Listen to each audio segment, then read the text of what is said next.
छठ पूजा में क्या होता है? भगवान सूर्य की उपासना होती है, भगवान सूर्य की पूजा होती है। बिहार में और यूपी में ये पर्व बहुत धूमधाम से मनाया जाता है। भारत के कुछ हिस्सों में बहुत अच्छे से ये मनाया जाता है। ये पूजा है भगवान सूर्य की। संतान सुखी रहे, संतान हो, इसके लिए छठ पर्व मनाया जाता है।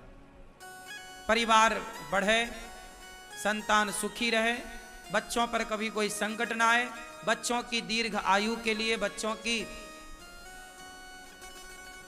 सब प्रकार से सुरक्षा के लिए छठी मैया का उपवास और पूजा होती है। भगवान सूर्य की आराधना होती है कि बच्चे बुद्धिमान हो।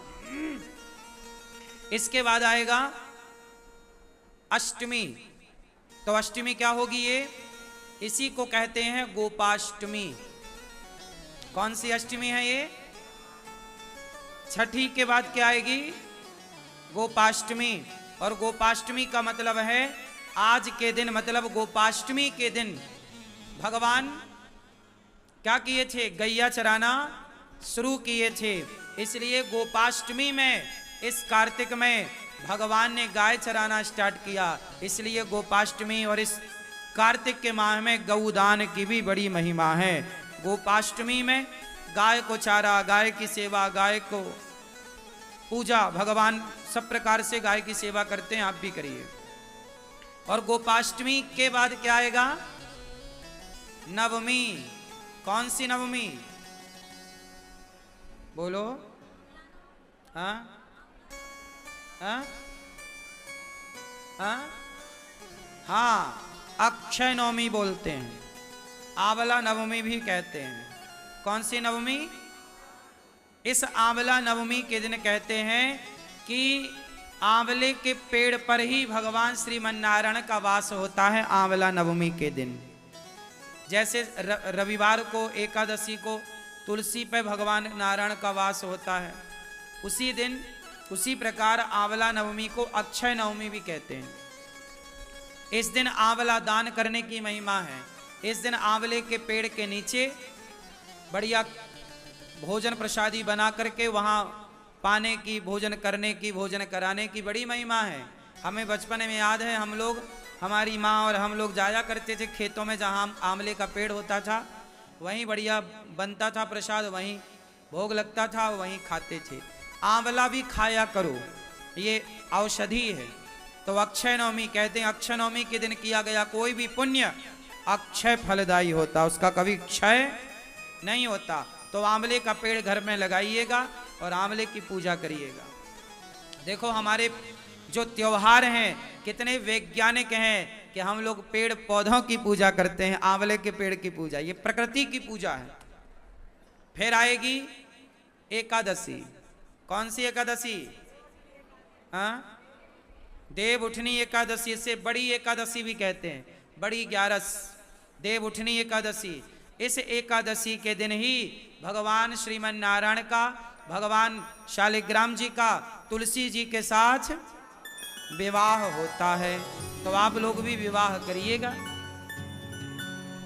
यहां होगा, आप लोग सब दर्शन करेंगे। फिर इसके बाद क्या होगा? पूर्णिमा, कार्तिक पूर्णिमा।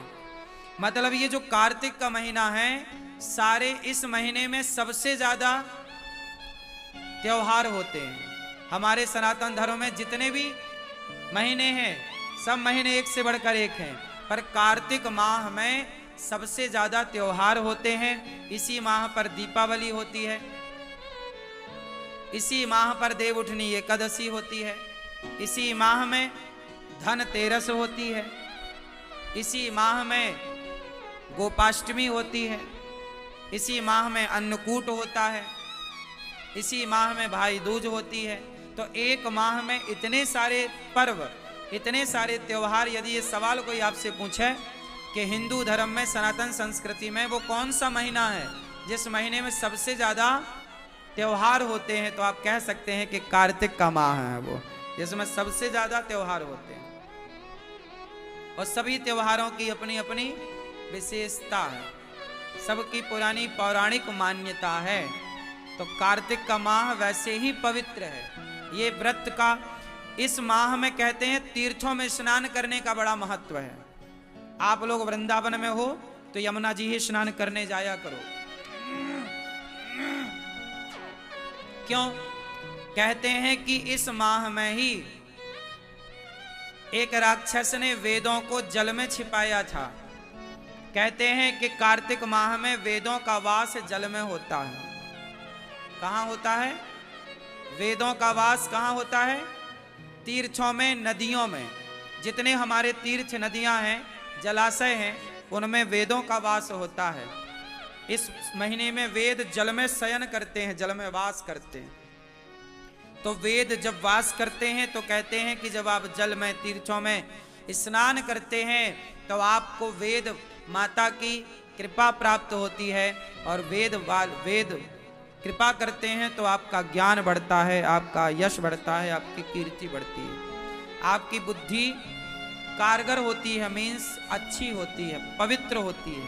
करते हैं तो आपका ज्ञान बढ़ता है, आपका यश बढ़ता है, आपकी कीर्ति बढ़ती है, आपकी बुद्धि कारगर होती है, मीन्स अच्छी होती है, पवित्र होती है। इस माह में दीप दान करने की भी महिमा है। सब प्रकार से स्नान दान की महिमा बताई जाती है। दुनिया के तमाम देशों में आज भी रामलीलाएं होती हैं। सब लोग मानते हैं। आप जापान का इतिहास पढ़ो। जापानी जो पूर्व जापानी हैं, पुराने जापानी, उनकी संस्कृति हमारी संस्कृति से मैच करती है।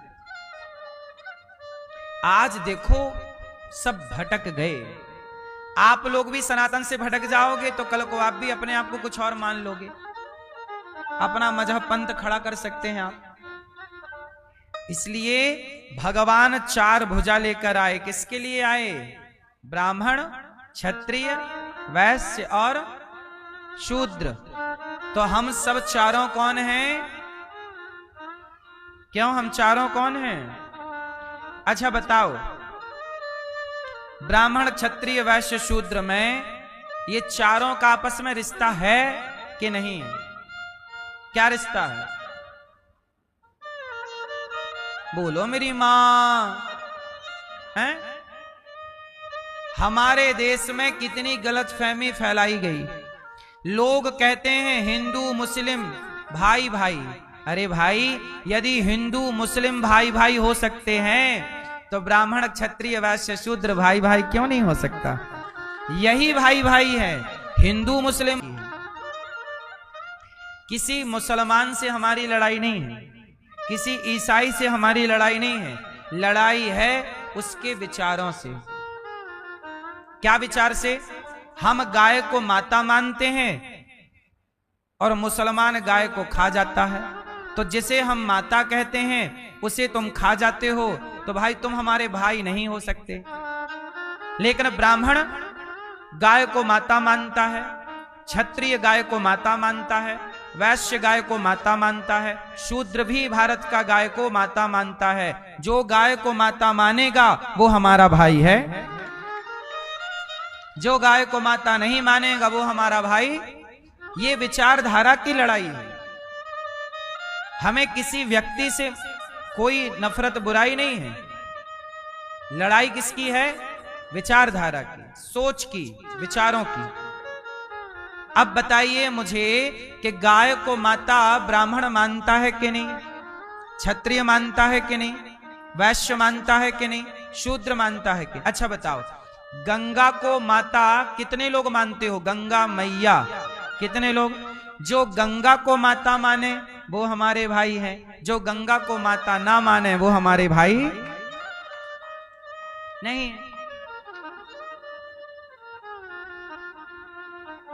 जो प्रयागराज के कुंभ में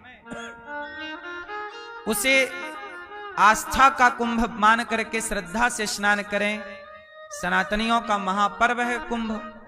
जो उस कुंभ को पर्व मानकर स्नान करे वो तो सनातनी है। जो उस आस्था के कुंभ को आस्था का केंद्र ना मानकर स्नान ना करे वो हमारा भाई नहीं हो सकता। ठीक है मेरी मां, इसलिए सबको भाई मत मानिएगा, सबको अपना मत मान लीजिएगा। क्योंकि कैकई ने मंथरा को अपना माना तो मंथरा ने आग लगा दी। दुर्योधन ने शकुनी को अपना माना, आग लगा दी। बोलो हाँ। पृथ्वीराज ने जयचंद को अपना माना, बर्बाद कर दिया उसने। इसलिए जो आपके अपने हैं उन्हें पहचानो, जो आपके अपने नहीं हैं उन्हें पहचानो। पहचानो, दोस्त को और दुश्मन को पहचानना सीखो। आजकल आप लोगों के पास दोस्त और दुश्मन को पहचानने की आंखें हो गई हैं खराब। आप दोस्त को तो मान रहे हो दुश्मन, और दुश्मन को मान रहे हो दोस्त। जैसे लड़के कहते हैं कि गुरुजी हम शराब पीते नहीं हैं, कभी कभी दोस्ती यारी में पी लेते हैं। क्यों? यही है ना। बोले हम रोज नहीं पीते, कभी कभी दोस्ती यारी में एक आध पैक मार लेते हैं। अब मुझे बताओ कि जो दोस्त आपको शराब पिलाएं वो आपके दोस्त हैं कि दुश्मन हैं? क्यों भैया, आप शराब पीते हो कभी कभी दोस्ती में? कभी नहीं। आप पीते हो जसों वाले भैया दोस्ती यारी में? कभी कभी। पीछे वाले भैया पीते हैं, रोज नहीं पीते आप, है ना, दोस्तों के साथ पी लेते हैं। तो दोस्त आपको शराब पिला रहे हैं, कल को आपके दोस्त कहें कि गाय का मांस खाओ, खा लोगे? कल को आपके दोस्त कहें कि ये सुअर की पोटी लाए हैं, चलो खाओ, खा लोगे? जब दोस्तों के कहने से शराब पी सकते हो तो सुअर की पोटी क्यों नहीं खा लेते? क्यों? क्योंकि दोस्त है। अरे भाई ये दोस्त नहीं है। अच्छा बताओ, गाय को मारने से क्या लगती है? जोर से क्या सनातन लोग क्या मानते हैं? गाय को मार दिया तो क्या लग गई? भैया बताएंगे क्या लगती है? गौ हत्या। गौ हत्या का पाप। गौ हत्या करना पाप है। लेकिन याद रखिएगा हमारे सनातन में 5 महापाप हैं। 5 क्या है? पंच महापाप। इन महापापों में एक पाप है शराब। गौ हत्या करने से ज्यादा पाप शराब पीने में लगता है, ये शास्त्र कह रहे हैं सनातन के। गौ हत्या करने से ज्यादा पाप शराब पीने का। तो आपके दोस्त ने आपको शराब पिला दी, मतलब आपसे पाप करा दिया कि नहीं? तो ये आपका दोस्त है कि दुश्मन है? इसलिए आप पहचानो कि ये दोस्त नहीं, दोस्त वो है जो आपको गलत रास्ते से निकालकर सही रास्ते में ले जाए। वो दोस्त है जो सही से गलत की ओर ले जाए। वो दोस्त कैसे हो सकता है? आपके पहचानने में गलती हो गई। वो आपका कौन है? जोर से। ऐसे दुश्मनों को पहचानो। आपने गलती कर दी ना, दुर्योधन ने गलती कर दी शकुनी को पहचानने में, कैकई ने गलती कर दी मंथरा को पहचानने में। बोलो हाँ। पृथ्वीराज ने गलती कर दी जयचंद को पहचानने में। जब आप दुश्मन को दोस्त समझ लोगे तो हानि होगी साहब। इसलिए कहता हूं कि दोस्त अच्छे बनाइए, धर्म के रास्ते पर चलने वाले दोस्त हों। इसलिए भगवान नारायण कृष्ण बनकर आए। कितने हाथ? 4 भुजा। किस किस के लिए? हम चारों को थामने के लिए। भगवान बोले मैं भेद नहीं करूंगा, एक एक हाथ चारों के लिए है, ब्राह्मण क्षत्रिय वैश्य शूद्र। इसलिए आप सच्चे भारतीय तब बनोगे जब आप चारों मिलजुल के रहोगे। यदि आप ब्राह्मण से द्रोह करते हो, ब्राह्मण से नफरत करते हो, यदि क्षत्रिय से आप नफरत करते हो, यदि आप वैश्य से नफरत करते हो, यदि आप शूद्र से नफरत करते हो, तो आप सच्चे भारतीय और सच्चे सनातनी नहीं हो सकते। सच्चा भारतीय और सच्चा सनातनी वो है जो चारों को गले लगा करके आगे बढ़े। क्या राम ने नफरत की? राम ने शबरी को गले लगाया कि नहीं? निषाद राज को गले लगाया कि नहीं? बोलो हाँ। जटायु को गले लगाया कि नहीं? फिर हम कौन होते हैं आपस में लड़ने वाले कि तू बड़ा है तू छोटा है? हम सब कौन हैं? बोलो मेरी मां, कौन है हम? ब्राह्मण आपका कौन है? ब्राह्मण आपका कौन है? भाई। क्षत्रिय आपका कौन है? वैश्य आपका कौन है? शूद्र आपका कौन है? चारों हम एक दूसरे के कौन है? हितैषी और भाई। यदि हम चारों एक दूसरे का ख्याल रखते, चारों मिलजुल के रहते, तो हमारा देश कभी गुलाम ना होता। गुलाम हो गया, हजारों वर्ष तक गुलामी रही। फूट डालो शासन करो का अंग्रेजों ने नारा दिया। देखो अब भी आप लोग नहीं सुधरे, नहीं समझे, तो फिर गुलामी की ओर हम बढ़ जाएंगे। यदि अब भी नहीं जागे तो आज भी हम लोग आपस में लड़ रहे हैं। जातियां बनी हैं व्यवस्था के लिए। बोलो हाँ। जातियां लड़ने के लिए नहीं बनी कि चलो हम तुम्हारी कॉलर पकड़ के तुम्हें मारें, तुम हमें मारो। नहीं, ब्राह्मण क्षत्रिय वैश्य शूद्र ये व्यवस्था है। इतनी अच्छी व्यवस्था पूरी दुनिया में सनातन की है, इसलिए इतने लंबे टाइम तक गुलामी के बाद भी सनातन जीवित है, क्योंकि इसकी व्यवस्थाएं इतनी मजबूत हमारे ऋषियों ने बनाई। जिनकी व्यवस्थाएं कमजोर थी तो वो देश जो गुलाम हुए ना, उनका अस्तित्व नष्ट हो गया। मैं एक उदाहरण दे दूं आपको, देख लो आप। एक देश का नाम आपने सुना होगा, ऑस्ट्रेलिया। सुना है? हम गए थे ऑस्ट्रेलिया कथा सुनाने। ऑस्ट्रेलिया जब हम गए तो हम वहां की पूरी जन्म कुंडली लेकर के आए। ऑस्ट्रेलिया आज भी गुलाम है, पता है आपको? ये बात अब किसी को पता ही नहीं है।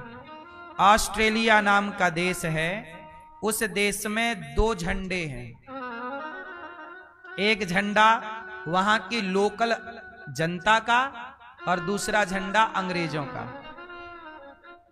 तो जो अंग्रेज हैं, अंग्रेजों ने ऑस्ट्रेलिया को भी गुलाम बनाया, लेकिन ऑस्ट्रेलिया के जो लोग लोकल लोग थे, उनकी संस्कृति इतनी मजबूत नहीं थी और गुलामी के कारण उनका अपना अस्तित्व समाप्त हो गया। आज पूरे ऑस्ट्रेलिया में, ऑस्ट्रेलिया भारत से भी बड़ा है क्षेत्रफल की दृष्टि में।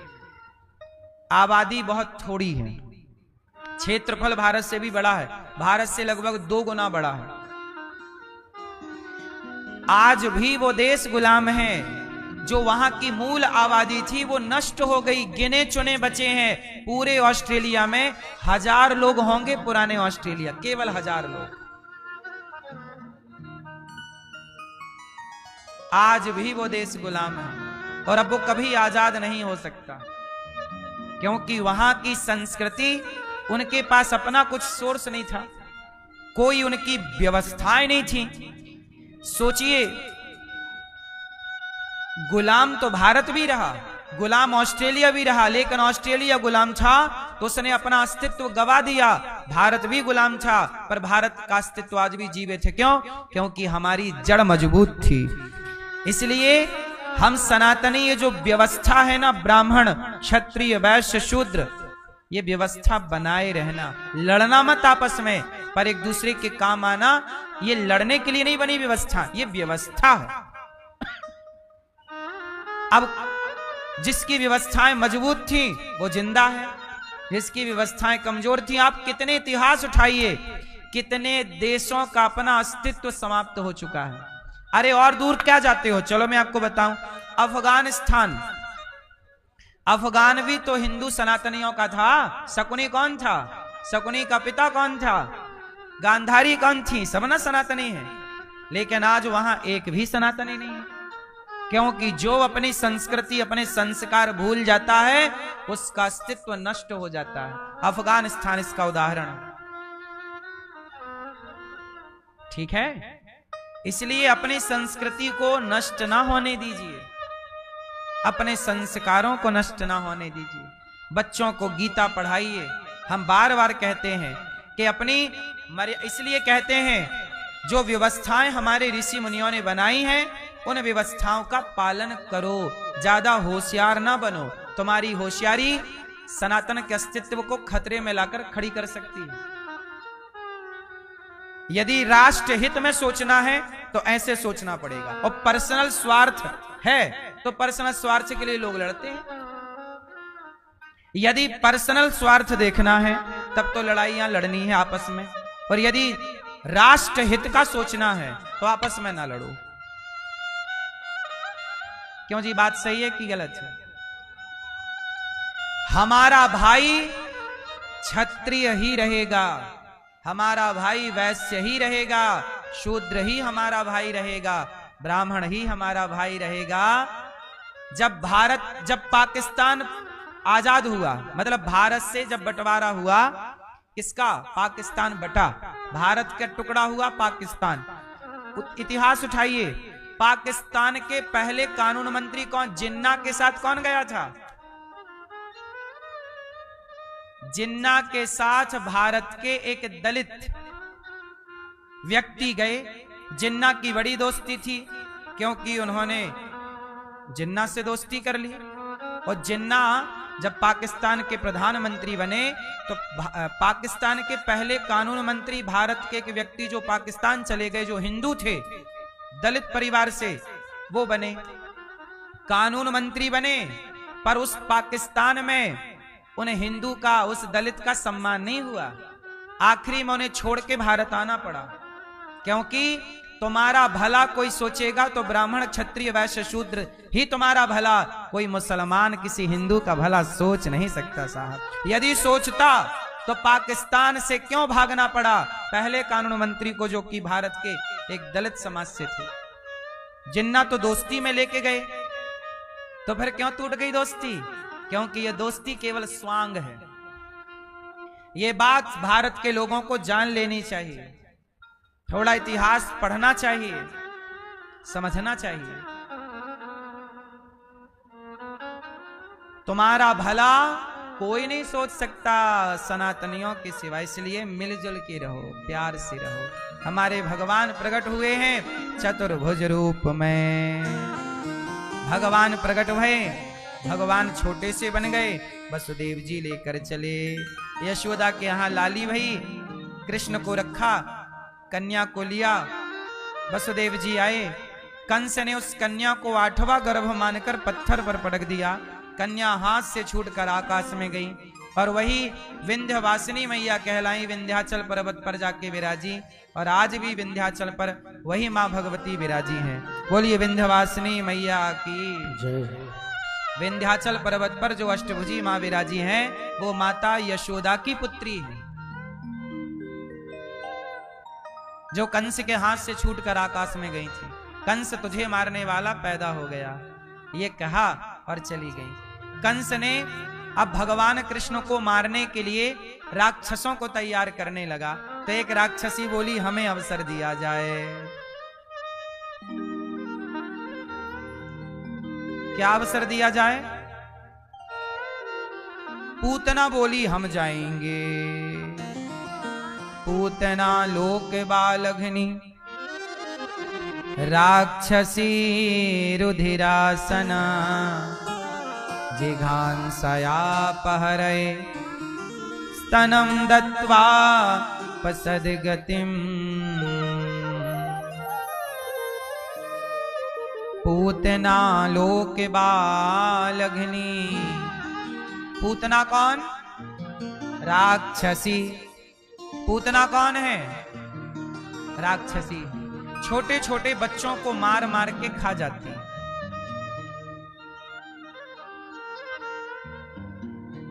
छोटे छोटे बच्चों को मार के आज भगवान कृष्ण को मारने के लिए चली। बड़ी सुंदरी बनकर के आई पूतना। जैसे ही भगवान के समक्ष आई, भगवान ने पूतना को देखा और देखते ही अपने नेत्रों को बंद कर लिया। हम नहीं देखेंगे पूतना को। क्यों नहीं देखेंगे पूतना को? पूतना बड़ी सुंदर है बाहर से। जितनी सुंदर बाहर से, उतने गंदे विचारों की है भीतर से। अच्छा ये बताओ, व्यक्ति सुंदर कहां से होता है? बाहर से कि भीतर से? कहां से सुंदर है?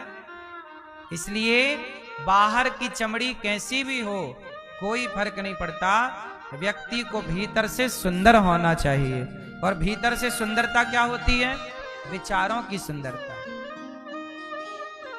आपका रूप रंग क्या है मायने नहीं रखता, आपके विचार क्या है। आपको बड़ा कौन बनाता है? आपकी चमड़ी, रूप रंग, या आपके श्रेष्ठ विचार? हाँ, आप विचारों से बड़े बनते हैं। यदि आपके विचार श्रेष्ठ हैं तो आप श्रेष्ठ हैं। इसलिए अच्छा सोचा करिए, अच्छा बिग सोचा करिए, बड़ा। जो व्यक्ति बड़ी सोच रखता है, बड़ी सोच क्या है?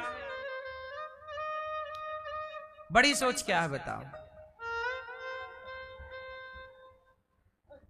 बड़ी सोच क्या है मैं आपको बताऊं। जगन्नाथपुरी में एक भक्त रहते थे, नाम था माधव दास जी। क्या नाम था? क्या नाम था मेरी मां? एक माधव दास जी नाम के भक्त रहते थे जगन्नाथ जी में। वो रोज मंदिर जाते, जगन्नाथ जी का दर्शन करते और भगवान जगन्नाथ जी से बातें करते।